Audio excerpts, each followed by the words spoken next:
My brother called while I was replacing the batteries in my smoke detector. He said, "You don't need to come to Dad's memorial. It's better if people remember him without complications." I stood on a chair holding a 9-volt battery, listening to the low beep continue anyway.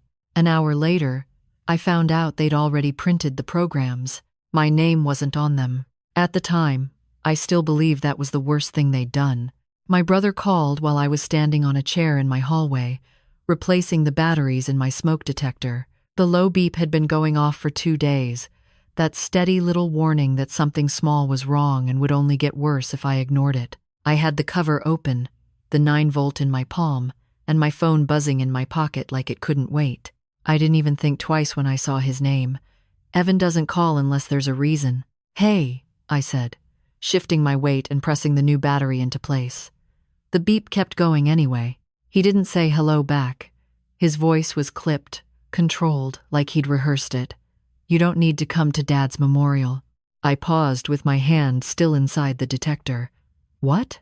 "It's better if people remember him without complications." The battery clicked. The cover wouldn't close all the way. The beep continued, patient and relentless. I stood there with my arm raised, staring at the ceiling like maybe I'd misheard him. "Complications," I repeated. "Evan, what are you talking about?" He exhaled hard. "Look, I'm not doing this to be mean. I'm trying to protect Mom, and I'm trying to protect you." I climbed down carefully, still holding the plastic cover, the beep slicing through the quiet of my house. Outside, my neighbor's dog barked once and then stopped. Everything else felt suspended.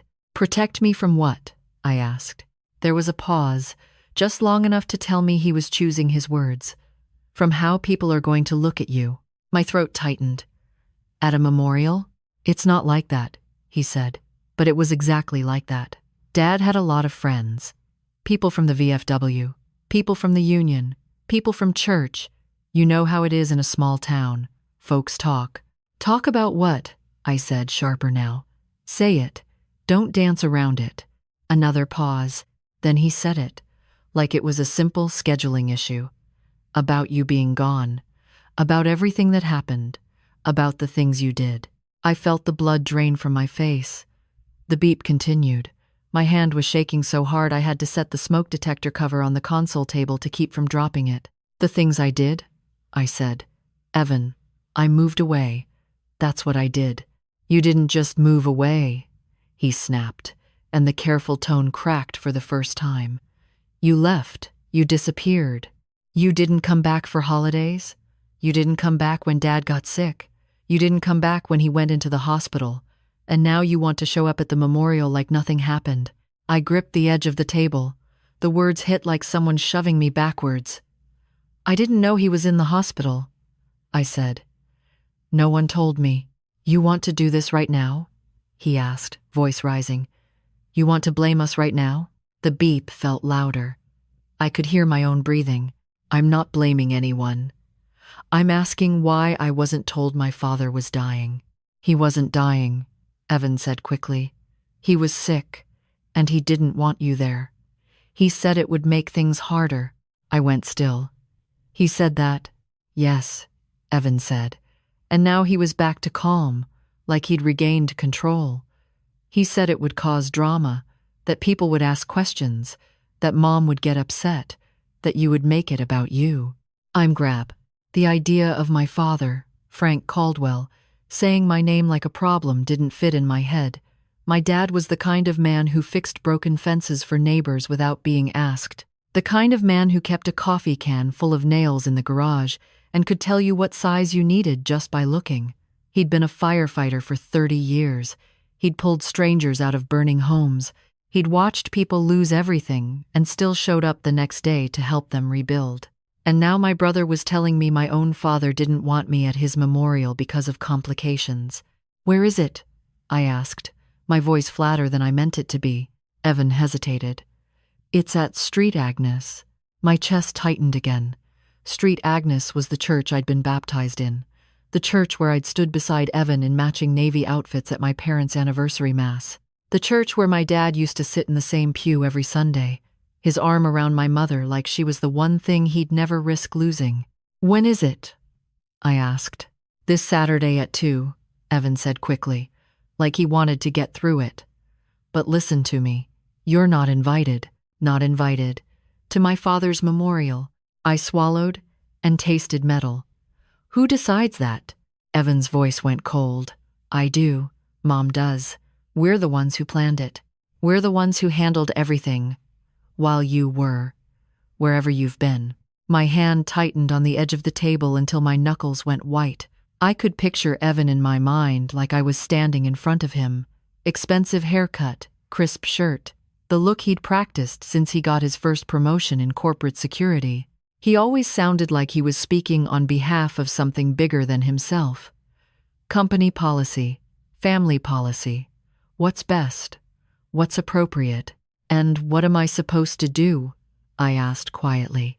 "Send flowers," he said, "if you want. Or a donation. The firehouse is taking donations in Dad's name. That would look good. That would look good." Like my grief was a public relations problem. I stared at the smoke detector cover on the table. There was a small crack in the plastic, like it had been dropped sometime before I bought the house. I'd meant to replace it, but it still worked. It always worked. The beep kept going as if to prove a point. "Evan," I said, and I heard something in my own voice I didn't recognize. Not anger exactly. Something harder. "Did you already print the programs?" Silence. "Evan." He cleared his throat. "Yeah, and my name," I said slowly. "Is it on them?" He didn't answer right away, which was answer enough. "Evan." "No," he said finally. "It's not." For a second, I couldn't speak. I thought about all the names that would be on those programs. The pastor, the firehouse honor guard, the VFW, the women's auxiliary, the pallbearers, the cousins who came to town once every 5 years but would now stand in a line receiving casseroles and sympathy and praise for being such a close family. And I thought about my name not being there at all, like I'd never existed, like I wasn't Frank Caldwell's daughter. "I'm his child," I said, more to myself than to him. "You're not doing this," Evan snapped. "You're not going to start with that. This isn't about biology. This is about what you've done to this family." "What I've done," I repeated, and the words came out softer than they should have. "Evan, I was 19. You were old enough," he said. "You made your choices." My knees felt weak. I sat down on the bench by the door without meaning to. The beep continued. It had become part of the moment now, like a metronome counting out the seconds of my humiliation. "Tell Mom I'm coming," I said. "No," Evan said immediately. "Do not do that. Do not show up. I'm serious. If you show up, it's going to be a scene. And I won't let you embarrass her." Embarrass her. That word again. Like grief was embarrassment. Like love was reputation. I stared at the front door of my house. The deadbolt was locked. My porch light was off. The afternoon sun hit the frosted glass panel in a way that made it look cloudy, like a storm trapped inside. "I'm not asking permission to mourn my father," I said. "You don't get to play the devoted daughter now," Evan said, and his voice turned sharp with something personal. "You don't get to come in and cry in front of everybody and act like you weren't the reason half this town stopped looking at us the same." My heart pounded. "What did you tell them?" "I told them the truth," he said. "That you left, that you haven't been in our lives, that Dad wanted peace." Peace. That was the word people used when they meant silence, when they meant pretend, when they meant erase the parts of the story that didn't fit the version they wanted to show the world. "You can't erase me," I said, and my voice shook on the last word. Evan let out a tired sigh, like I was exhausting him. "This is exactly why you can't come. You always make it harder. Just let us have this one day without you. Without you, without my name, without my face, without the truth." The beep continued, steady and maddening. I realized, suddenly, that the smoke detector wasn't the problem. The battery wasn't the problem. The problem was that I'd been warned for years, in small, quiet ways, that something in my family was rotten and I kept replacing batteries instead of looking for the fire. Fine, I heard myself say, and it came out calm. Too calm. Good, Evan said quickly, relieved. Thank you. This is for the best. It's no procra. He started to say something else, something polite, something to wrap it up when I spoke again. Evan, I said. Did Dad leave a will? The silence on the line went thick. What? He asked. Did he leave a will? I repeated, still calm. That's none of your business, Evan said, and I could hear the shift instantly. Defensive, guarded. Everything is handled. Handled by who? I asked. By me, he said. By Mom. Stop fishing. I'm not fishing, I said. I'm remembering. It has it. Remembering what? I looked at the cracked plastic cover on my table. I looked at the ceiling where the smoke detector sat open, still beeping like it couldn't stand the lie. I'm remembering, I said slowly, that you don't keep someone out of a memorial unless you're afraid of what they might hear. His breathing changed, just slightly. I have to go, Evan said. Of course you do, I said, and then the line went dead.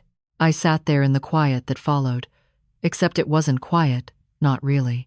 The smoke detector kept beeping, steady and small, like a heartbeat that refused to stop.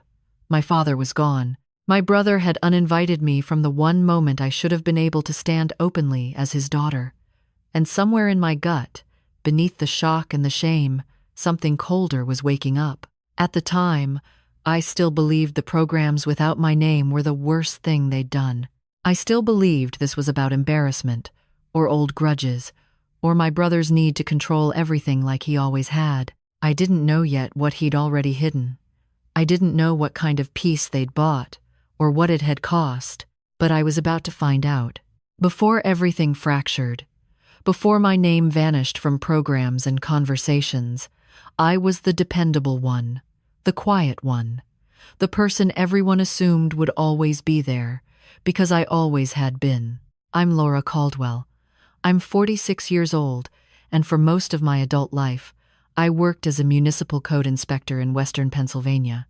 It's not a job people brag about at dinner parties. You don't get applause for it. You get yelled at by property owners who don't want to fix unsafe stairs, and thanked quietly by elderly tenants who are relieved someone finally noticed the mold in their walls. I spent my days walking through other people's buildings, looking for things that could hurt them if ignored. I was good at it. Careful. Thorough. I noticed what others skipped over. My family liked to joke that it suited me. Laura always spots the cracks, my mother would say, half smiling. She worries so the rest of us don't have to. What she meant was that I carried the weight. I always had. Evan is 3 years older than me. The golden child in ways that were never said out loud but always understood. He was the one with the big plans, the confident voice, the ability to walk into a room and make people believe him. He left town for college, then for a job in private security consulting, then for bigger titles and better paychecks. He came back on holidays, wearing sharper suits each year, talking about risk mitigation and executive protection, words that sounded impressive even if no one quite knew what they meant. I stayed. I stayed after high school because Mom needed help when her arthritis got worse. I stayed when Dad picked up extra shifts at the firehouse and someone needed to make sure dinner was on the table. I stayed when Evan moved out of state and never quite moved back, even though he liked to say he had. Staying became my role, and like any role you play long enough, it starts to feel like who you are. When I was 21, I had an offer to transfer with the county to a bigger city, better pay, more responsibility, a real chance to move up. I remember sitting at the kitchen table with the letter spread out in front of me, my dad's coffee mug leaving a ring on the paper as he leaned over to read it. "That's a good opportunity," he said. "You earned that." Mom didn't say anything at first. She was rubbing her wrist absently, the way she did when it was hurting, but she didn't want to complain. Finally, she said, "It's just a long drive from here." Evan was already gone by then. He called that night from his apartment, voice crackling through the phone. "You should take it," he said. "Get out. Don't get stuck." But then Mom's doctor appointments increased. Dad started talking about how nice it was to have one of us close, how families were supposed to stick together. I told myself it was temporary. I always told myself that. I turned down the transfer. No one threw a parade for that decision. It just quietly became the new normal. Over the years, the sacrifices stacked up in small, reasonable increments. I covered the down payment when Mom's car finally died. I paid the property taxes 1 year when Dad's overtime got cut. I took unpaid leave to drive Mom to physical therapy after her hip surgery. Evan sent flowers. Evan sent texts. Evan sent nothing when it came to money, because everyone understood his job was complicated and mine was stable. Stable is another word for expected. When Dad retired from the fire department, there was a big party at the VFW hall. Speeches, plaques, laughter. Evan flew in and gave a toast about bravery and legacy and sacrifice. People clapped. Dad cried. Mom squeezed Evan's arm like she was proud of him for saying the right words. I was the one who made sure the caterer was paid. I was the one who cleaned up afterward, stacking chairs while everyone else lingered over drinks. That was fine. It always was. Or at least, I believed it was. The truth is, I didn't see myself as someone who was giving things up. I saw myself as someone who was being responsible, someone who understood that families worked because some people stepped back so others could step forward. I wore that belief like armor. It protected me from asking harder questions, like why no one ever stepped back for me. When Dad's health started to slip, it wasn't dramatic at first. Shortness of breath, fatigue, little things he brushed off as getting older. He hated doctors. He hated fuss. Mom worried quietly, the way she did everything. I went with him to appointments when he finally agreed, sat beside him in exam rooms, asked questions he pretended not to care about. Evan called occasionally. "How's Dad doing?" he'd ask. Already half distracted. Let me know if it gets serious. It did get serious. I just wasn't part of the conversation when that happened. Looking back, I can see how the story was being rewritten without me, how my role shifted from daughter to inconvenience without anyone saying it outright, how "Laura will handle it" slowly turned into "Laura doesn't need to be involved." I didn't notice at first, because exclusion doesn't always announce itself. Sometimes it just feels like being left off a group text, or hearing about decisions after they've already been made, or being thanked for your help in a tone that suggests your presence was assumed, not appreciated. By the time Dad went into the hospital, I was still doing my job every day, walking through buildings, pointing out hazards, issuing notices that no one liked but everyone needed. I believed in systems, in procedures, in the idea that if you followed the rules, things worked out. I believed my family worked the same way. So when Evan told me Dad didn't want me there, a part of me still tried to understand it as logistics, as something uncomfortable but reasonable. I told myself maybe Dad really did want peace. Maybe my presence reminded him of something he didn't want to face. What I couldn't admit yet was that peace, in my family, had started to mean something very specific. It meant quiet. It meant control. It meant removing variables. And I was a variable they no longer wanted. At the time, I still thought the worst thing I'd lost was the right to stand in a church and say goodbye to my father. I thought the pain was about grief and shame and being erased from a public moment that mattered. I didn't yet understand that the real loss had happened much earlier. I hadn't just been left out of a memorial. I had been written out of a story that was still unfolding. The first time I really felt my life bend around someone else's needs, I was 27 years old and standing in a cramped county office with a man I barely knew, explaining why I was the perfect candidate. His name was Robert Klein, and he ran the Regional Compliance Division out of Pittsburgh. He had driven down to our small office after reviewing my inspection reports. He told me he'd never seen someone document violations as clearly as I did. He said I had instincts you couldn't teach. He said they were opening a supervisory position and wanted me to apply. "You'd be managing a team," he said, leaning back in his chair. "Bigger cases, bigger reach. It's not glamorous, but it matters." It mattered to me.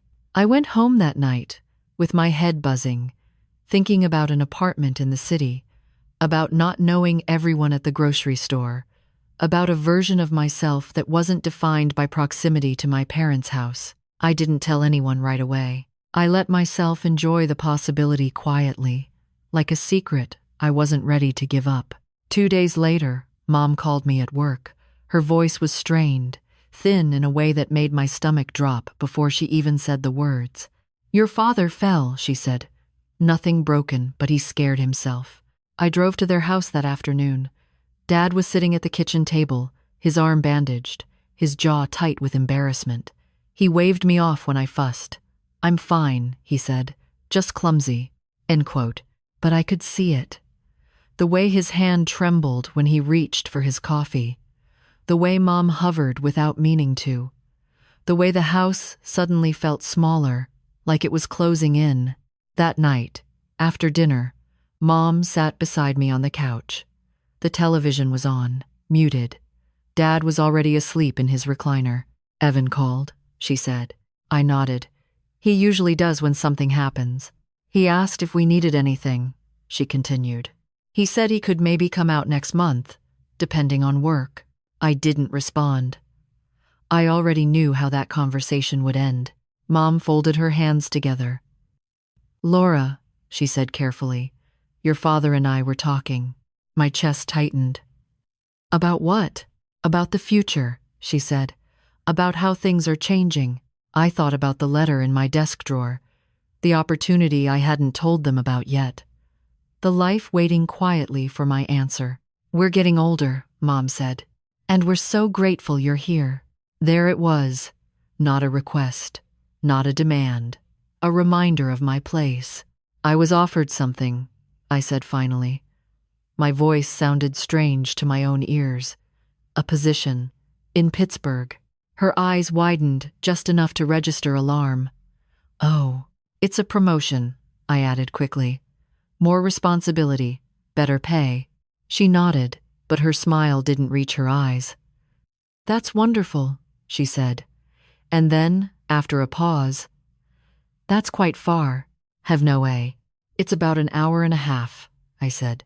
"I could still come back on weekends." She reached for my hand. Her grip was gentle, but firm. "We'd never ask you to give up your life," she said. "But your father's been so unsteady lately. And you know Evan's job. He just can't drop everything." I looked at Dad asleep in his chair, the man who'd once carried me on his shoulders through parades, who'd taught me how to ride a bike, who'd told me I could be anything if I worked hard enough. "I just want what's best for everyone," Mom said softly. That night, lying in my childhood bedroom, I stared at the ceiling and told myself a story I would repeat for years. There will be other opportunities. Family comes first. This is temporary. I emailed Robert Klein the next morning and declined the position. I thanked him for thinking of me. I said my circumstances wouldn't allow the move. He replied with a short message wishing me well. The door closed quietly. I didn't tell Evan. I didn't tell anyone at work. I folded the letter back into my drawer and went on with my life. And in some ways, everything was fine. Dad recovered enough to insist he didn't need help. Mom's worry settled back into its usual low hum. Evan came home for Christmas with expensive gifts and stories about executive clients. People admired him. I smiled and poured drinks and listened. Years passed like that. Small choices stacking on top of each other until they felt like inevitability. When Mom's arthritis worsened, I rearranged my schedule to take her to appointments. When Dad's breathing grew more labored, I learned the names of medications and the rhythm of hospital waiting rooms. When Evan got married, I helped plan the reception and paid for the flowers when costs ran over budget. No one asked me to do these things. They just happened around me, and I stepped in because someone had to. And because I believed that this was what love looked like. The day I finally left town wasn't dramatic. There was no fight, no slammed doors. Mom had passed away 2 years earlier, quietly, in her sleep. Dad moved more slowly after that, his world shrinking to the house and the firehouse breakfasts he still attended out of habit. I was 39 when I accepted a lateral transfer to a neighboring county. Not a promotion, just a change, a small apartment of my own, a commute that didn't end at my parents' driveway. Dad hugged me when I told him. "You deserve this," he said, and I believed him. Evan barely reacted. "About time," he joked. "Guess you finally got tired of playing nurse." I didn't correct him. I didn't tell him about the job I'd turned down years earlier. I didn't tell him how long I'd waited to want something for myself without guilt. I thought I was starting over. What I didn't realize was that, to them, my leaving wasn't a beginning. It was a narrative they would reshape to suit their needs. When Dad's health declined more rapidly, I assumed someone would tell me. I assumed, foolishly, that the rules of family still applied, that proximity didn't equal importance, that I would be called when it mattered. Instead, I learned after the fact.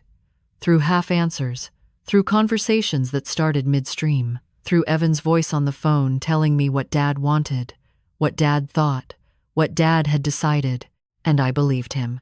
Because I had spent my entire adult life believing that if I just stayed reasonable, if I just didn't rock the boat, if I just kept choosing family over myself, I would be included when it counted. I didn't understand then that the choice I'd made at 27, the one I told myself was temporary, had taught them something. It taught them that I would always step aside. And once people learn that about you, they start arranging the world accordingly. By the time I realized how much had been taken from me, it no longer came in the form of big, obvious sacrifices. It came quietly, disguised as reasonable requests and shared responsibilities, the kind that don't feel like exploitation when you're inside them. After I moved to the neighboring county, I was still close enough to be useful, close enough to drive back when Dad needed help with paperwork, close enough to handle insurance calls when he got overwhelmed, close enough to be the one Evan called when something needed to be done but didn't want to do himself. Evan framed everything as teamwork. "We're all doing our part," he'd say. "I handle the big picture stuff. You handle the details." The details, it turned out, were everything. When Dad needed to refinance the house to cover medical bills, Evan asked me to sit in on the meeting. "You're better with forms," he said. I read the documents carefully, pointed out fees that didn't make sense, asked questions the loan officer didn't love. Evan stayed quiet, arms crossed, letting me do the work. Afterward, he thanked me in the parking lot. "See? This is why you're good to have around." Good to have around, like a tool. When Dad started forgetting things, little things at first, Evan insisted it was normal. "He's just tired," he said. "Don't freak him out." Had a various. But I was the one who noticed the unpaid bills stacked in a drawer. I was the one who found the appointment reminder he'd missed taped to the fridge. I was the one who drove him to follow-ups and sat through conversations that were half denial, half fear. Evan rarely came to those appointments. When he did, he talked. A lot. He spoke over doctors, asked questions that sounded important but didn't lead anywhere, nodded decisively like he was in charge. Afterward, he'd pull me aside and summarize the plan, even though I'd been sitting right there. "We're going to keep an eye on it," he'd say. "No need to alarm anyone." I learned quickly that if I disagreed, I was overreacting. If I pushed, I was making things harder. If I insisted on clarity, I was bringing negativity into the situation. So I adjusted. I softened my tone. I chose my words carefully. I told myself that peace was more important than being right. The money started slipping away in increments, small enough to rationalize. I covered co-pays when Dad forgot his wallet. I paid for groceries when his pension check was late. I didn't keep track, because families aren't supposed to keep score. Evan never asked me directly for money. He just let situations develop, where my stepping in felt natural, necessary. When Dad needed a new furnace in the middle of winter, Evan called me late at night. "I'm tied up with a client," he said. "Can you handle this?" "I'll pay you back." I put it on my credit card. He never did pay me back. Months later, when I mentioned it, he laughed. "Come on, Laura. It's for Dad. You really want to nickel and dime family?" I didn't mention it again. The emotional cost was harder to quantify, but it weighed more. Evan and I spoke often, but the conversations were never about me. They were updates, assignments, instructions, disguised as concern. "How's work?" he'd ask, already moving on. "Listen, Dad's thinking about selling the truck. What do you think about this?" he'd ask. But the decision was already made. When I tried to talk about my own life, my own exhaustion, he'd interrupt gently but firmly. "We can't focus on that right now. Dad needs us. Dad needed us." But somehow, the us always seemed to mean me. I still visited my father regularly.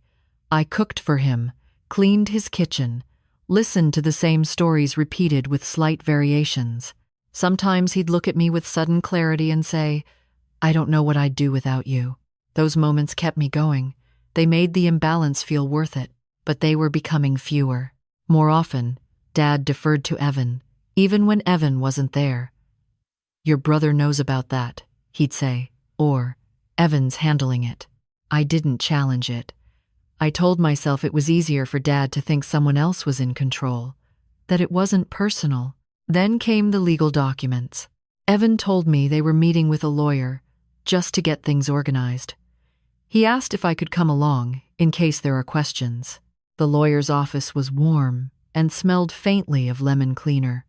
We sat at a polished table while Evan talked about assets and contingencies, like he was presenting a business proposal. Dad sat quietly, nodding when prompted. I listened. When the lawyer asked about power of attorney, Evan answered before anyone else could.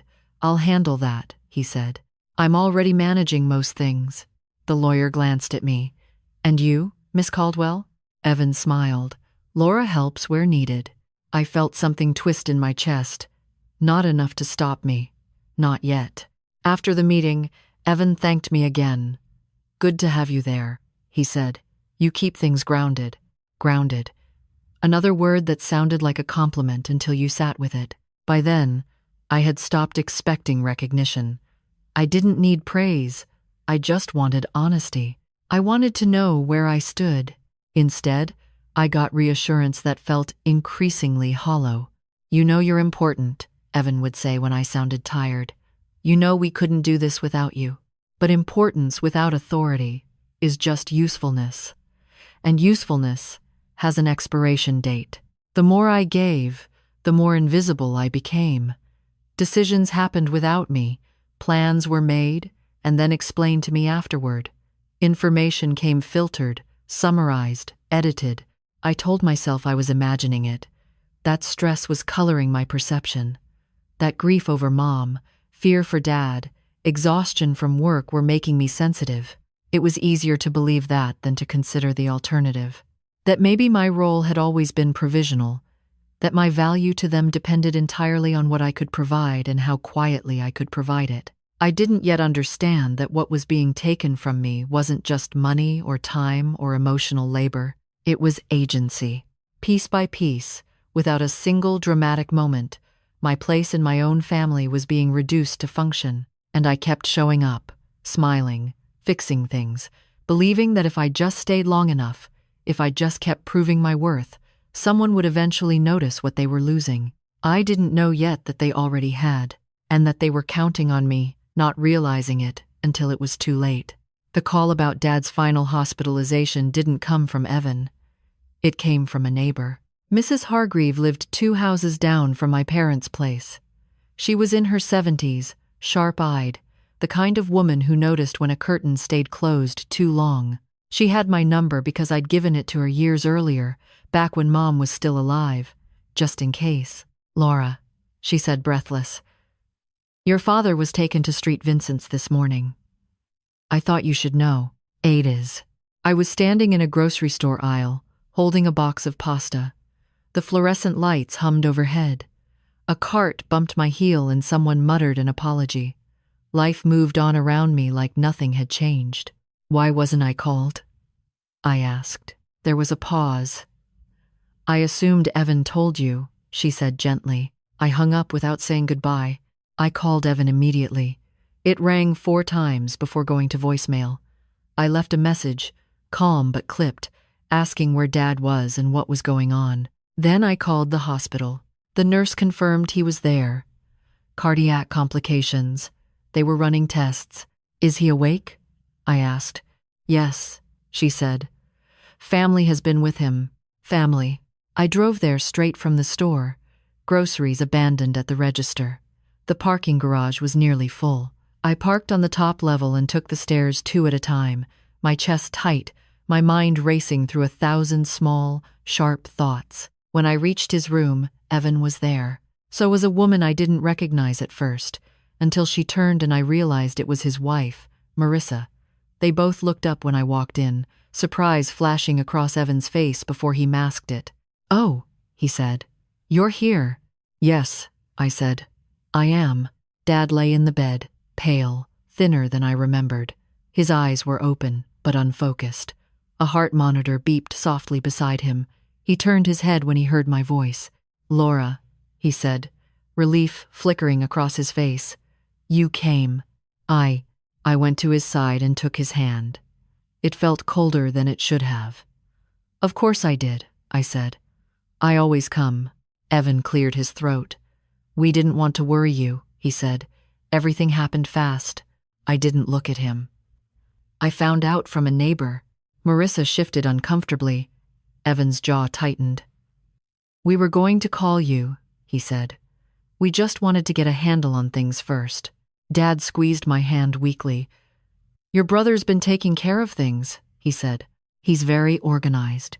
I smiled at him, because he needed me to. "I know," I said. I stayed for hours. Evan and Marissa left to get food, to make calls, to handle logistics. I sat with Dad, listened to his breathing, answered questions from nurses. At one point, he looked at me and said, "I'm tired." "I know," I said, brushing his hair back. "You can rest." He closed his eyes. Evan returned late in the evening.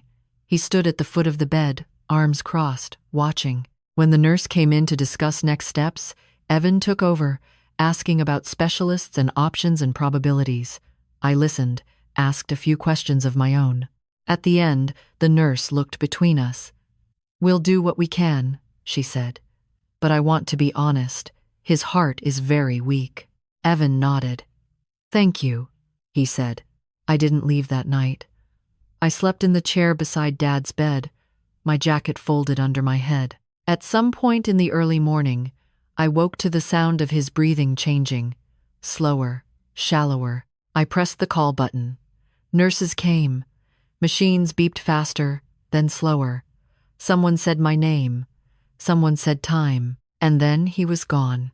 Evan arrived 20 minutes later. He stood in the doorway, took in the scene, his face carefully arranged into grief. "I'm sorry," he said, to me, to the room, to the air. I nodded. I couldn't speak yet. The days that followed blurred together. Arrangements, phone calls, paperwork. Evan took charge immediately. "I'll handle the service," he said. "I know what Dad would want." I let him. I didn't have the energy to fight. When I asked about dates and times, he said he'd let me know. When I asked about the obituary, he said it was being drafted. When I asked if there was anything I could help with, he told me to rest. 2 days later, he called me about the memorial. That was the call that told me not to come. After that, everything went quiet. No updates, no messages, no explanations. I didn't sleep much. I replayed conversations in my head, searching for something I'd missed, some warning I should have heeded. I went to work and moved through inspections like a ghost, pointing out hazards, writing reports, functioning on muscle memory. The morning of the memorial, I woke up before my alarm. The house was silent. The smoke detector still hadn't been fixed properly. It beeped once, then stopped, like it was finally satisfied. I sat on the edge of my bed and stared at the wall. I thought about Dad in his uniform, about the way he used to smell like smoke and coffee. I thought about how he'd looked relieved when I walked into his hospital room.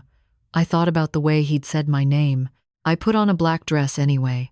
I didn't go to the church. I didn't drive past it. I didn't want to see the cars lined up, the people gathering, the version of my family that existed without me. Instead, I drove to a small park near the river where Dad used to take me fishing when I was a kid. I sat on a bench and watched the water move, steady and indifferent. My phone stayed silent. It wasn't until later that afternoon that the first text came through. From Evan. "It went well," he wrote. Very dignified. "Dad would have liked it." It did. I stared at the message until the words blurred. That night, alone in my kitchen, I realized something that hurt more than the exclusion itself. They hadn't just left me out of the memorial. They had buried my father without me. And in doing so, they had made a choice about who mattered. I was no longer grieving alongside my family. I was grieving apart from them. I washed the dishes slowly, methodically, the way I did when I needed to think.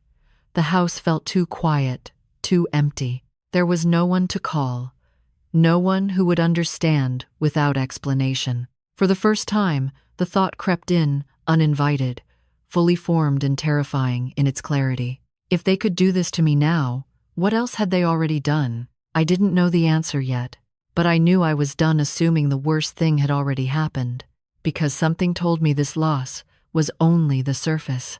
I didn't go looking for answers right away. Grief has a way of narrowing your vision, of convincing you that survival is enough. For a few weeks after the memorial, I focused on work, on routine, on getting through days without crying in public places.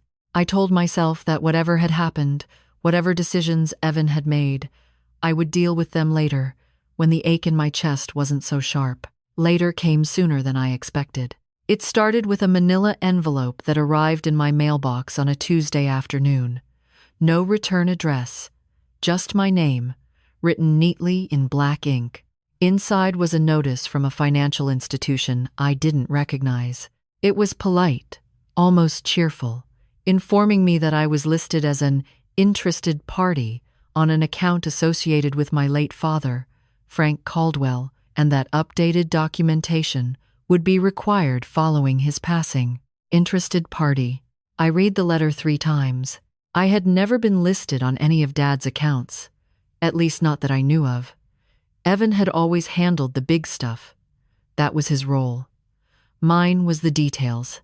I called the number at the bottom of the page. The woman who answered spoke in a practiced, professional tone. She asked me to verify my identity, then placed me on hold. When she returned, her voice had shifted slightly, like she was reading from a different script. "Miss Caldwell," she said, "it appears there may be some confusion. You were previously designated as a secondary contact on this account." "Previously," I repeated. "Am I not anymore?" There was a pause. "No," she said. "That designation was changed approximately 14 months ago." 14 months. My mind jumped back, counting. That was shortly after Dad's first major hospitalization, around the time Evan said he was getting things organized. "Who changed it?" I asked. "I'm sorry," she said. "I can't disclose that information without authorization." 8. "Can you tell me what kind of account this is?" I asked. Another pause. "It's a trust-linked investment account." I felt a chill spread through me. I wasn't aware my father had a trust. "It appears he did," she said. "Would you like me to mail you a copy of the original beneficiary summary?" "Yes," I said immediately. "Please." The envelope arrived 2 days later. I sat at my kitchen table with it in front of me for a long time before opening it. The room was quiet, except for the hum of the refrigerator. Outside, a car passed, tires hissing on wet pavement.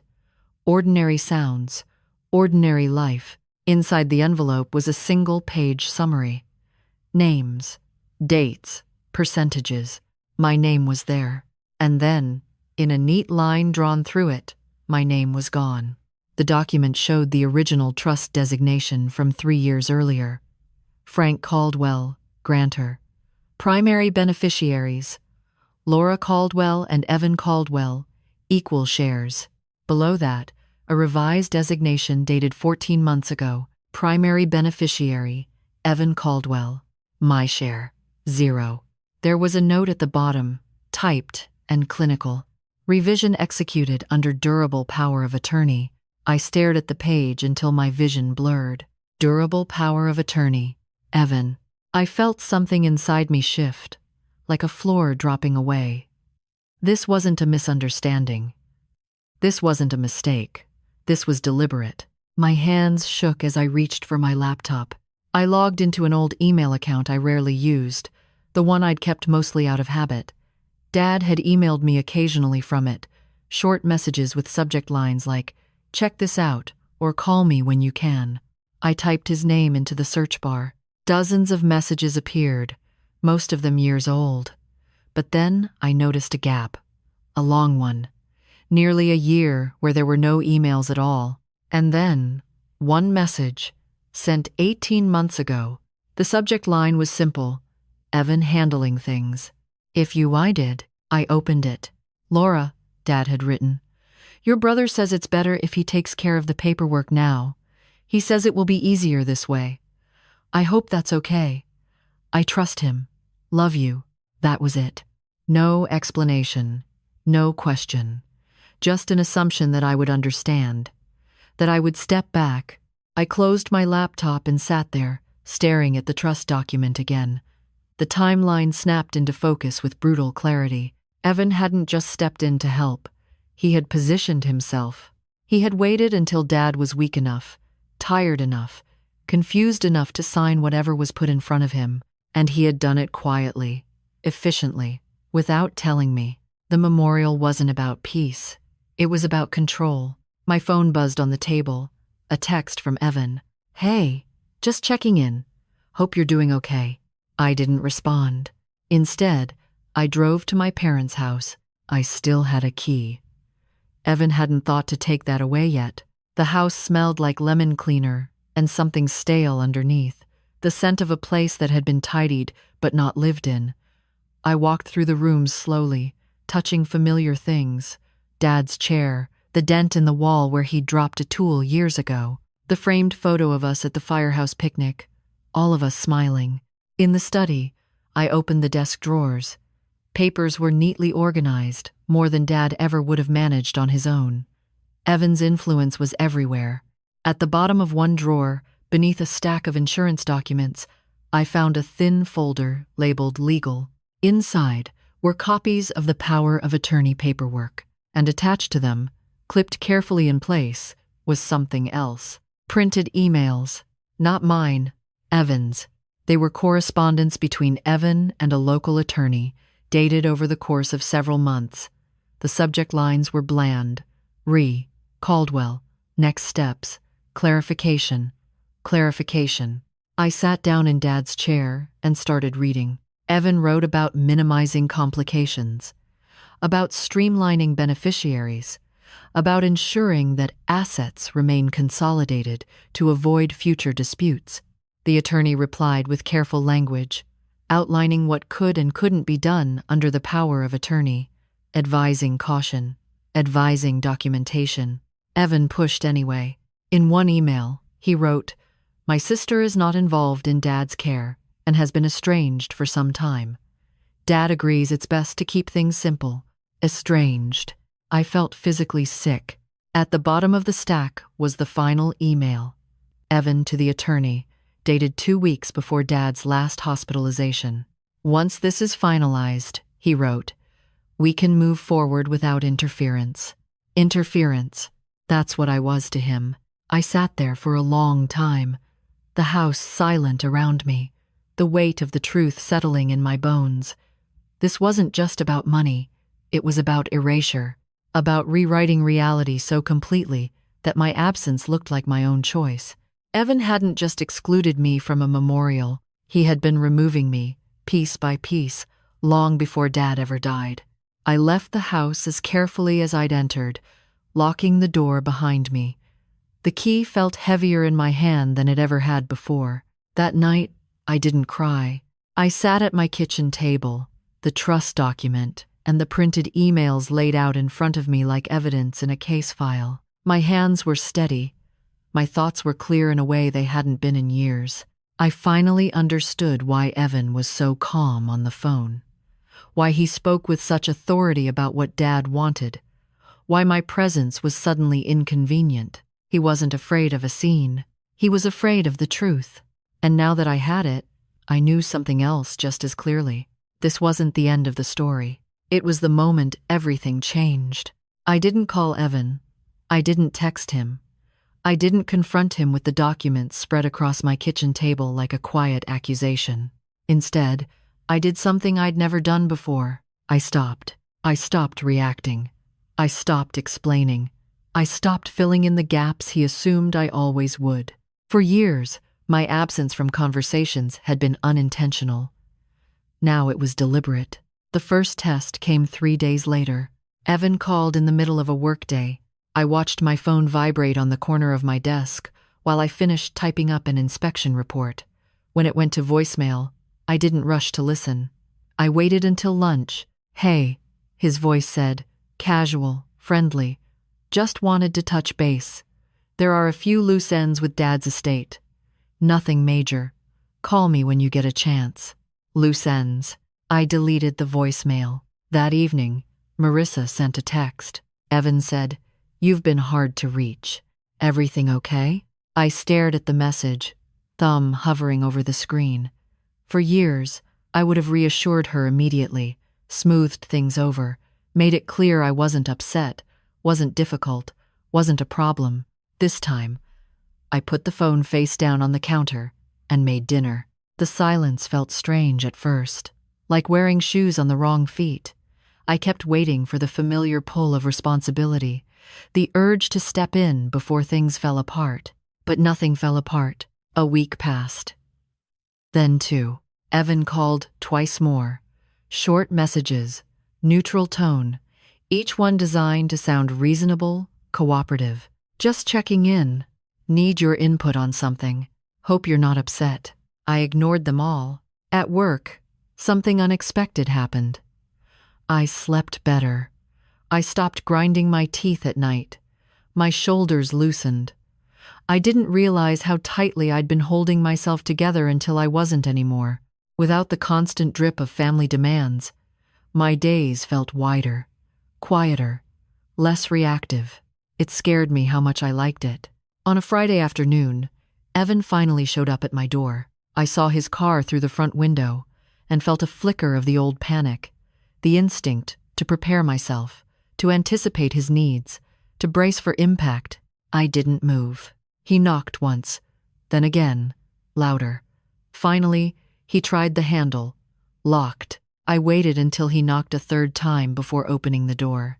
"Oh," he said, surprise flashing across his face. "You're home." "Yes," I said. He smiled tightly. "I've been calling." "I know," I said. He stepped inside without waiting for an invitation, glancing around my living room like he was assessing it for flaws. "We need to talk." I leaned against the counter. "About what?" He frowned. "Don't do this." "You know what?" I met his eyes calmly. I had practiced this moment in my head, but now that it was here, I didn't feel angry. I felt detached. "You told me not to come to Dad's memorial," I said. "You removed my name from his trust. You buried him without me. I'm not sure what conversation you're expecting." His jaw tightened. "That's not fair." "Which part?" I asked. He sighed, running a hand through his hair. "You're making this adversarial when it doesn't have to be." There it was, the language of control. "I didn't make it adversarial," I said. "You did. Months ago." He scoffed. "This again? Laura, you weren't involved. Dad needed someone present. Someone consistent." "I was present," I said. "You made sure I wasn't informed." "That's not true," he snapped. "You moved away. You chose distance." I nodded slowly. "And you chose authority." Silence stretched between us. Evan's tone shifted, softer now. "Look, I know this is hard. Grief makes people suspicious, but everything I did was for Dad, to protect him, to keep things simple." "Simple for who?" I asked. "For everyone," he said quickly. "For Mom when she was alive. For Dad. For the family." "You mean for you?" I said. His eyes hardened. "You don't understand how complicated this was." "I understand exactly how calculated it was," I said.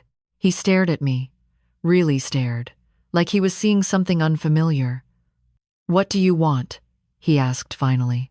The old me would have rushed to answer, would have minimized, would have asked what he needed instead. I want nothing, I said. He blinked. That's not how this works. End quote. It is now, I said. He laughed, sharp and humorless. You think you can just disappear and make this go away? I already disappeared, I said quietly. You just didn't expect me to notice. He stepped closer, lowering his voice. You're being emotional. This isn't the time to make decisions you'll regret. I felt something steady settle into place inside me. You're confusing emotion with clarity, I said. I'm done being useful to you. I rested. That word landed between us like a dropped plate. Useful, he repeated. Yes, I said. That's all I ever was to you, and I'm done.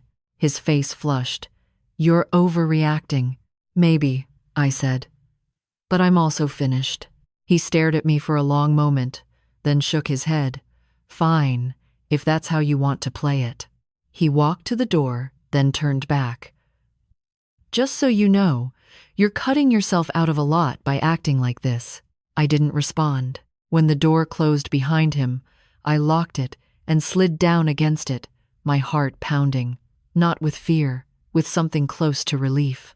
Over the next few weeks, the pattern became clear. Without me stepping in, things stalled.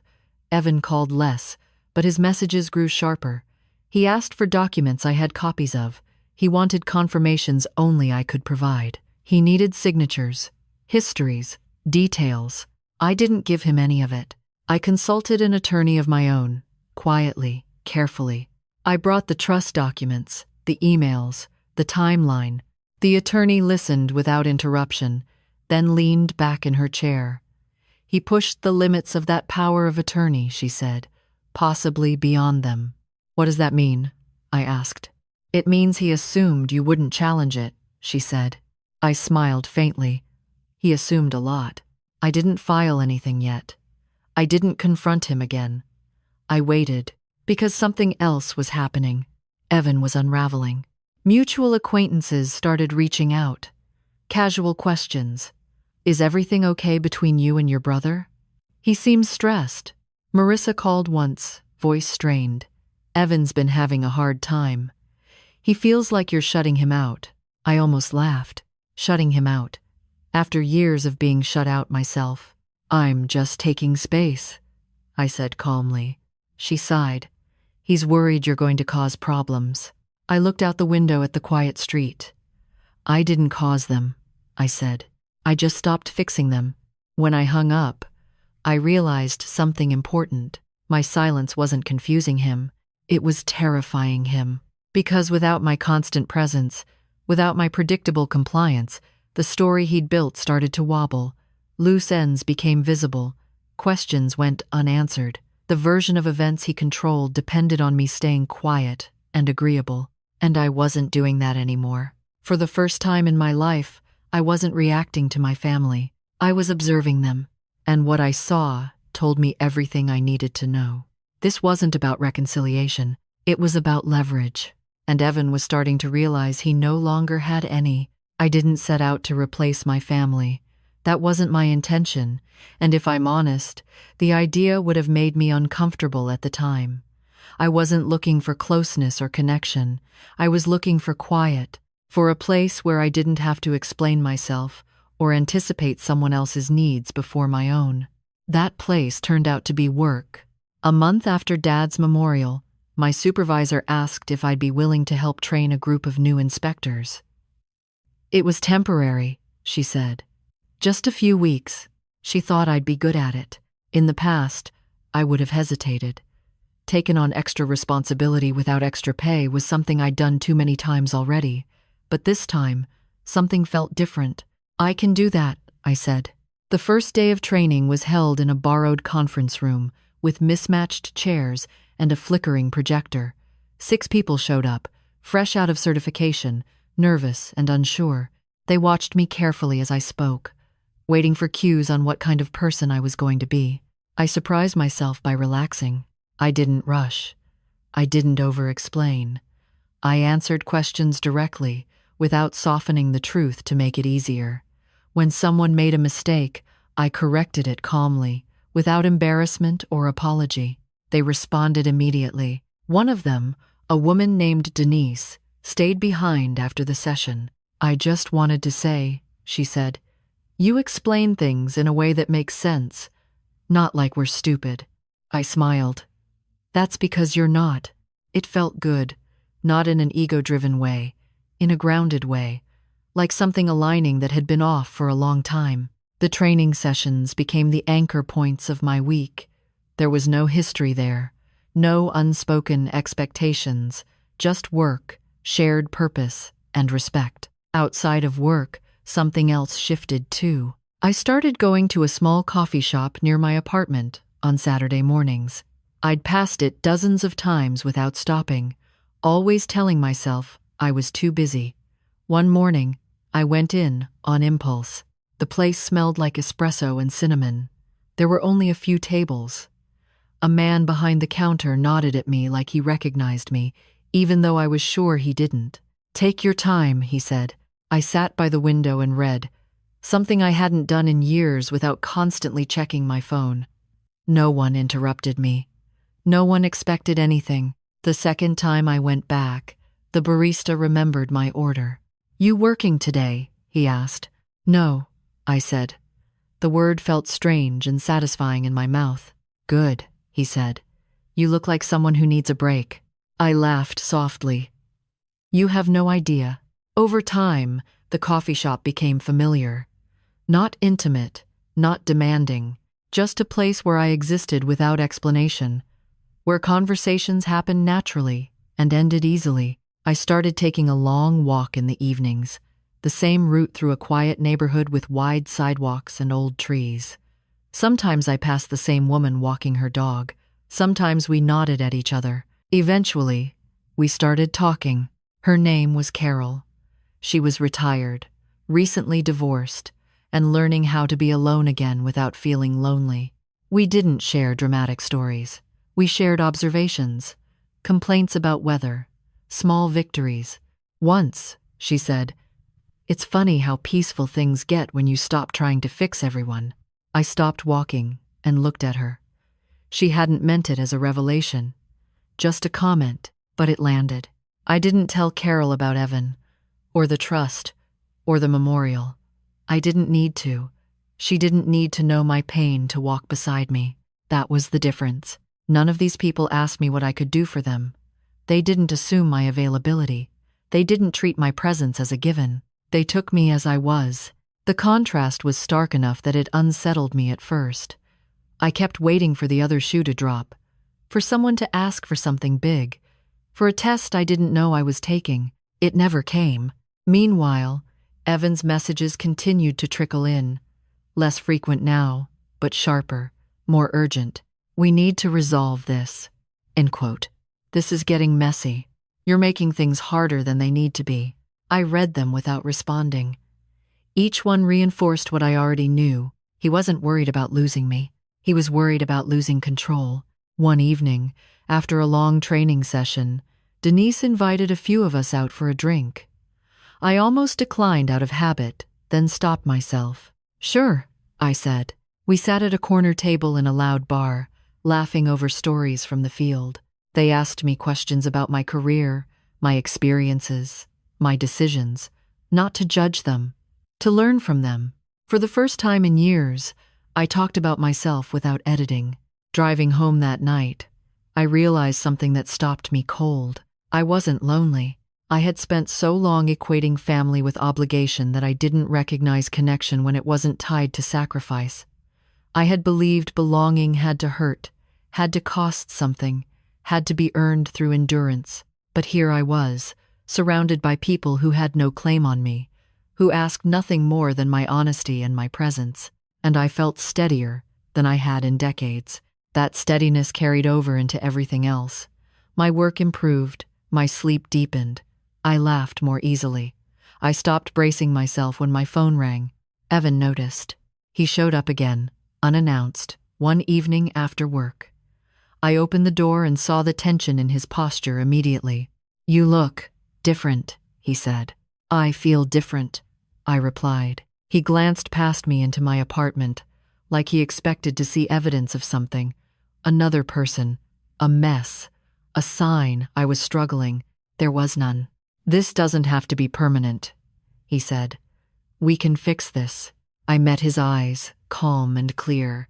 "I'm not broken." That threw him. He blinked, recalibrated. "You think these people," he said carefully, "whoever they are, care about you the way family does?" "They care enough not to erase me," I said. He left shortly after that, frustrated and unsettled. As the door closed, I felt no urge to chase after him, no need to soften the moment, because somewhere between the conference room and the coffee shop and the quiet walks at dusk, I had built something Evan couldn't touch. Not a replacement family, a life. And the more solid it became, the more obvious it was that whatever came next with Evan wouldn't be about reconciliation. It would be about exposure. And I was ready for that. The shift happened quietly, the way most real turning points do. There was no announcement, no dramatic confrontation, just a change in pressure, like the air before a storm. It started with a phone call from a number I didn't recognize. "Laura?" a woman asked. "Yes, this is Diane Porter. I'm calling from the Caldwell Volunteer Firefighters Association." My chest tightened. "Okay. We're planning the annual Founders Dinner next month," she continued. "Your brother suggested we reach out to you." That was new. "I see," I said. "We usually honor Frank at the dinner," she went on. "This year, since he passed, we're doing something a little different. A legacy presentation. Evan thought it would be meaningful if you attended." Meaningful. The word landed carefully, like it had been practiced. "I haven't been involved," I said. "You should speak with my brother." "Oh, we have," Diane said quickly. "But he insisted. He said it wouldn't feel right without you." I thanked her and hung up. 5 minutes later, Evan called. "I didn't think you'd hear about it that fast," he said, forcing a laugh. "Hear about what?" I asked. "The dinner," he said. "I thought it might be a good opportunity, a way to move forward." "Forward from what?" I asked. He paused. From all this tension, there it was, not an apology, a reframing. "I'm not attending," I said. He exhaled sharply. "Laura, come on. People will ask questions." "I'm sure they will," I said. "That's exactly the problem," he snapped, then caught himself. "I mean, that's why it's better if we present a united front." A united front. The phrase tasted bitter. "Why now?" I asked. Another pause, longer this time. "Because Dad deserves it," he said finally. I almost laughed. Not because it was funny, because it was transparent. "You didn't want me at his memorial," I said. "What changed?" Silence. Then, carefully, "Things were different then." "They were," I agreed. "You were in control." That ended the call. After that, the messages escalated. Emails from people I barely knew. Old family friends. A distant cousin. Even the pastor from Street Agnes reached out, asking if I'd consider meeting for coffee to clear the air. It was coordinated. I could see it now. Evan was trying to pull me back into the narrative, not out of remorse, but out of necessity. The questions were coming. I started hearing them secondhand. Carol mentioned it casually during one of our walks. "Someone at the grocery store asked me if I knew you," she said. "Said you were Frank Caldwell's daughter. Asked why you weren't at the service. Denise told me one of the trainees had heard something strange about my family situation from an older inspector.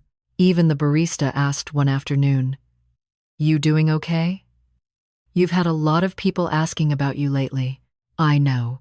Evan's version of events was cracking under its own weight, and cracks make people nervous. The next move came a week later, in the form of an invitation. A printed card arrived in my mailbox.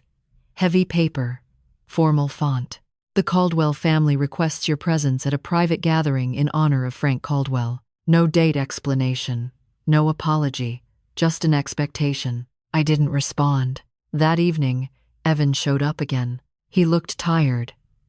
Older. The confidence he wore so easily before now felt strained. "You're forcing my hand," he said without preamble. "I'm not doing anything," I replied. "I'm living my life." He stepped inside, uninvited as always. You think this silence makes you look innocent? I tilted my head. What does it make you look like? His jaw clenched. You're enjoying this. I'm not enjoying anything, I said. I'm observing. He laughed bitterly. You always were good at watching. Azat. That's how I noticed what you did, I said. He froze. For a moment, neither of us spoke. Then he leaned forward, lowering his voice. You don't want this to get ugly. There's nothing left to get ugly, I said. You already crossed that line. You think you have proof? He asked. I know I do, I said. That was the moment something shifted in his eyes. Fear, not of me, of exposure. You'll regret this, he said quietly. I already regret trusting you, I replied.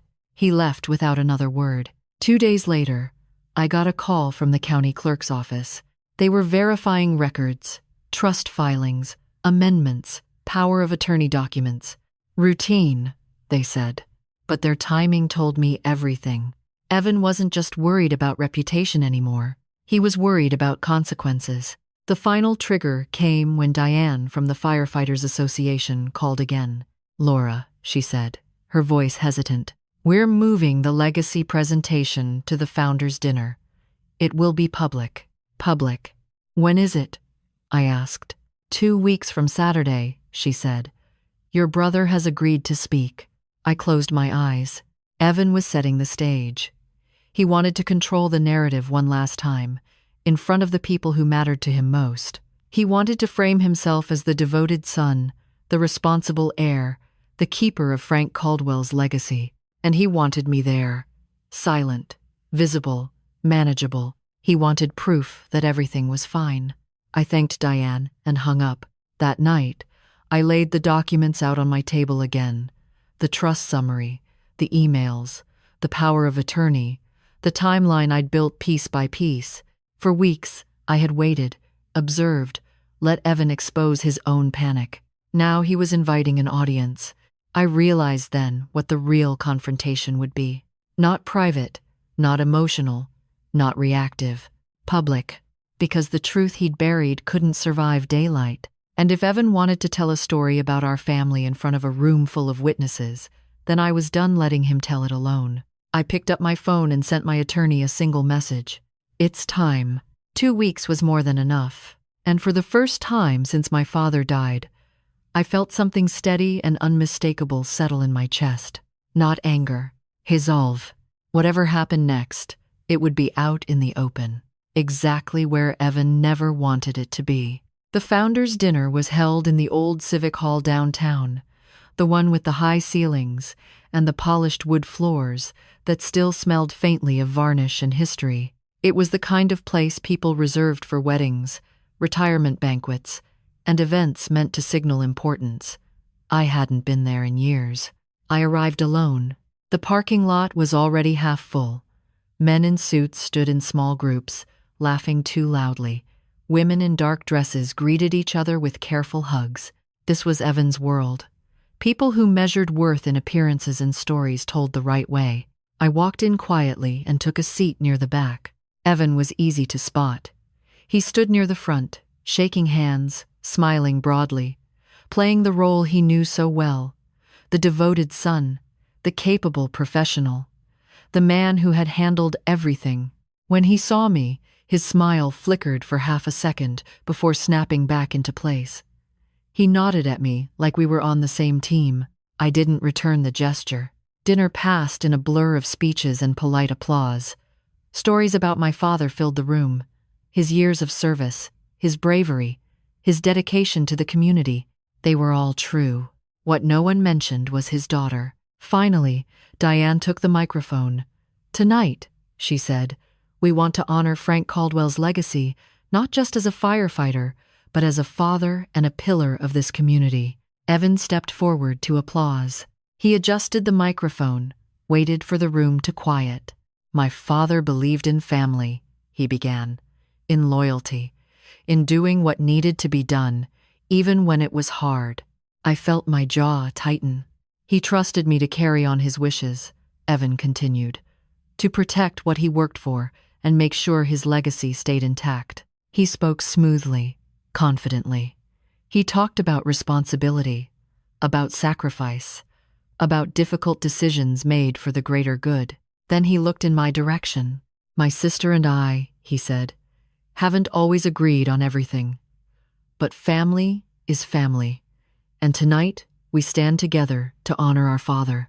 There it was, the lie, delivered calmly, wrapped in applause. I stood up. The sound of my chair scraping against the floor cut through the room like a blade. Conversations stopped. Heads turned. Evan froze. "I'm sorry," I said, my voice steady, carrying farther than I expected. "That's not true." A ripple moved through the audience. Diane's face went pale. Evan recovered quickly. "Laura," he said into the microphone, smiling tightly, "this isn't the time." "It's exactly the time," I said. I walked toward the front, each step feeling strangely light. Not rushed, not angry, just deliberate. "You told people I chose distance," I continued. "You told them I wasn't involved. You told them Dad wanted peace." I stopped a few feet from him. "You didn't tell them you removed me from his trust without my knowledge."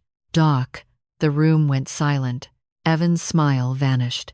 "You don't know what you're talking about." "I do," I said, "because I have the documents." Murmurs spread. Phones came out. I saw Denise in the crowd, eyes wide, already recording.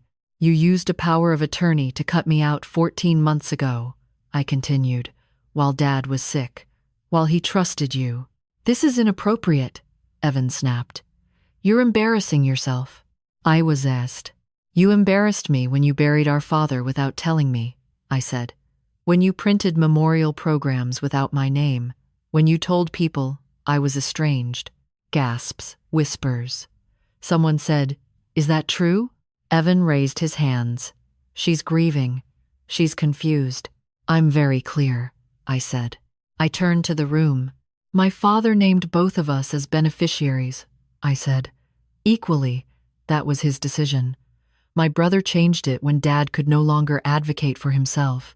When," Evan's voice rose, "I did what was necessary. For you," I said. "You left," he shouted. "You abandoned us." "I stayed for decades," I said calmly. "I paid bills. I handled appointments. I showed up. You took over when it benefited you." He stepped toward me, face red. "That money is mine. I earned it by being there." There it was. The truth, unfiltered. A sharp intake of breath rippled through the room. "That money," I said, "was Dad's. And you took it by erasing me." Well, security shifted near the walls. Diane looked like she might faint. Evan pointed at me. "You're trying to destroy me." "No," I said. "You did that yourself." I pulled a folder from my bag and handed it to Diane. "Those are copies of the trust documents and email correspondence between Evan and his attorney." Her hands shook as she took them. "I didn't come here to argue," I said. "I came here because you invited me to witness a story that wasn't true." I looked back at Evan. "I won't be silent for your comfort anymore." For a moment, no one spoke. Then someone started clapping, slow at first, hesitant, then louder. More people joined, not cheering, not celebrating, acknowledging. Evan stood there, breathing hard, his carefully constructed image collapsing in real time. He opened his mouth, then closed it. For the first time in my life, he had nothing to say. I turned and walked back to my seat. I didn't stay for dessert. As I stepped outside into the cool night air, my phone buzzed. A message from my attorney. "We have everything we need." I looked back once, through the glass doors, at the man my brother had become. Then I walked away. For good. The fallout didn't come all at once. It came in waves, each one quieter than the last, like the tide pulling something broken back out to sea.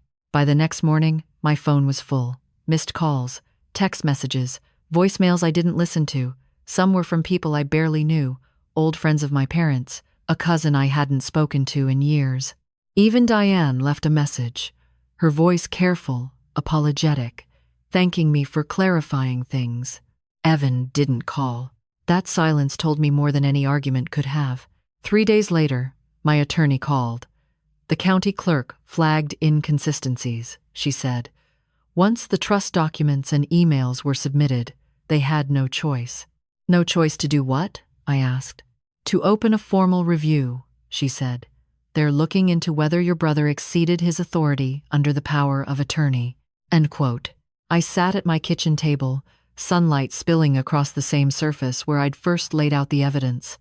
The room felt different now, lighter, like it had been aired out after years of stale air.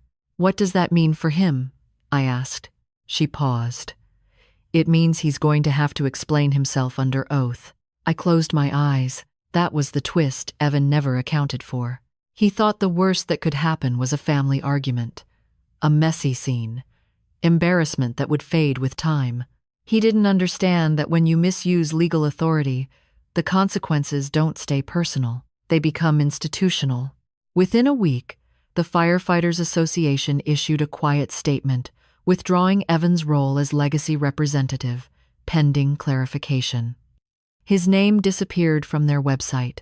The community chatter shifted from confusion to speculation. Marissa called me that Friday night. Her voice was tight. Did you know they're auditing the trust? Yes, I said. You didn't have to do this, she snapped. You could have talked to us. I tried, I said. You didn't listen. She exhaled sharply. Evan is under a lot of pressure. He put himself there, I replied. She was quiet for a moment. Then, do you know what this could cost us? I looked out my window at the street lights, flickering on. I know exactly what it cost me, I said. She hung up without saying goodbye. 2 weeks later, Evan finally reached out. Not by phone, by email. The subject line read, "We need to resolve this." I opened it once, read it through, and closed it. He didn't apologize. He didn't deny anything. He framed it as a misunderstanding that had gotten out of hand.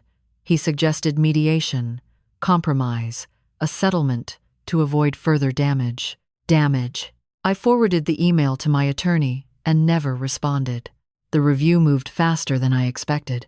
Evan had pushed hard, and in doing so, he'd left a paper trail.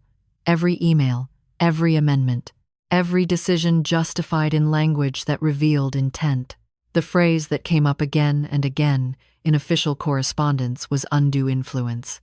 It's a clinical term, bloodless, precise, but it describes something deeply personal. The day Evan was formally removed as trustee, I was at work, inspecting a row of old apartments. The building manager apologized for the mess, wringing his hands. "It's fine," I said. "We'll take it one step at a time." My phone buzzed in my pocket. A message from my attorney. "He's been removed effective immediately." I leaned against the hallway wall, the smell of dust and old paint filling my nose. "How bad is it?" I typed back. Her response came a moment later. "Bad enough that he won't be able to undo it." I finished the inspection. I drove home. I made dinner. The magnitude of it didn't hit me until later that night, when I sat alone on my couch and realized something. Evan hadn't just lost control of the trust. He'd lost credibility. In his line of work, that mattered more than money. The review findings were sealed, but the consequences weren't. He quietly stepped away from a consulting contract. Then another. His professional network, built on trust and discretion, began to thin. People notice when patterns emerge. He stopped being invited to speak, stopped being asked for input, stopped being the authority in rooms he once dominated, and I wasn't involved in any of it. That was the strangest part. I didn't have to push, or gloat, or explain. The truth did its work on its own. The final piece came in the mail, 6 weeks after the founders' dinner. A revised trust summary. My name was restored, not equally, fully. Evan was listed as having forfeited his role due to breach of fiduciary duty. At the bottom, a handwritten note from the trustee appointed by the court. "Your father's original intent has been honored." I held the paper for a long time, my throat tight. This wasn't a victory. It was a correction. I thought about calling Evan then, about saying something final, something cutting or triumphant. I didn't, because the power I'd reclaimed didn't come from his acknowledgement. It came from my own. Weeks passed. Life settled into a new rhythm. Quieter, cleaner. Carol and I kept walking in the evenings. Denise finished her training and got promoted. The coffee shop barista asked if I wanted my usual before I even reached the counter. One evening, as I locked up my apartment, I noticed the smoke detector in the hallway. It was silent, working properly. I stood there for a moment, listening. No beeping, no warning, no sense of something wrong waiting to be fixed. For the first time in a long time, nothing in my life needed me to rush in and make it right. And that's when I understood the final truth. Evan hadn't lost because I exposed him. He lost because I stopped protecting him from the consequences of his own choices. And that, more than anything else, was something he never saw coming. The weeks after everything settled were quieter than I expected. No dramatic final confrontation. No moment where Evan came to my door asking for forgiveness. Just distance, clean and complete. I didn't hear from him again. At first, that silence felt strange. For most of my life, Evan's presence had been a constant force, shaping decisions, setting expectations, pulling me into orbit whether I wanted to be there or not. Losing that gravity took adjustment, but slowly, I realized something important. Silence isn't emptiness when it follows truth. It's space. I met with the trustee, once, briefly. We reviewed the documents, discussed logistics, timelines, responsibilities. It was efficient, professional, unemotional, the way things should have been all along. When I walked out of that office, I didn't feel triumphant. I felt settled. I sold my parents' house 6 months later. Not out of anger or spite, but because it was time. The walls held memories, good ones and painful ones, but they no longer held me. On the last day, I walked through each room slowly, touching the door frames, the kitchen counter where Mom used to leave notes, the chair where Dad had sat for years. I locked the door and handed over the keys without looking back. With the proceeds, I didn't buy anything extravagant. No dramatic reinvention. I paid off my mortgage. I set up a modest fund in Dad's name for firefighter safety training, something practical, something he would have approved of. The rest, I kept simple. I stayed in my job. I took on a permanent training role, mentoring inspectors who reminded me of myself years ago, careful and observant and unsure of their worth. I made sure they knew it. You don't have to earn the right to exist, I told them once, without realizing where the words came from. They nodded. Some of them understood more than I expected. My life didn't get louder. It got clearer. I hosted dinners now, small ones. Carol came often, Denise sometimes. A few colleagues who became friends. There was laughter, easy and unforced. No one kept score. No one assumed I would always say yes. I learned to say no without apology. On the first anniversary of Dad's death, I went back to the river alone. I brought coffee in a thermos and sat on the same bench. The water moved the same way it always had, indifferent and steady. I didn't protect you, I said quietly, not sure who I was talking to. But I protected the truth. That felt like enough. People ask sometimes if I miss my brother. It's an awkward question, usually asked with good intentions. I don't answer it the way they expect. I miss who I thought he was, I say. I don't miss who he chose to be. That's the difference.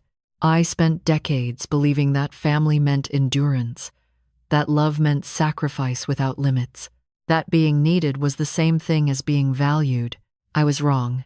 What I learned, too late for some things but right on time for myself, is this. When someone removes you quietly, they're counting on your silence. When someone erases you, they expect you to disappear.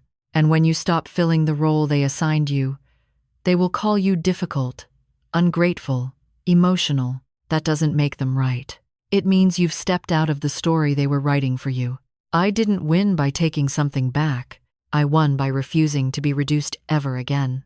My name is Laura Caldwell. I'm 46 years old. And for the first time in my life, my place in the world isn't conditional. It's mine.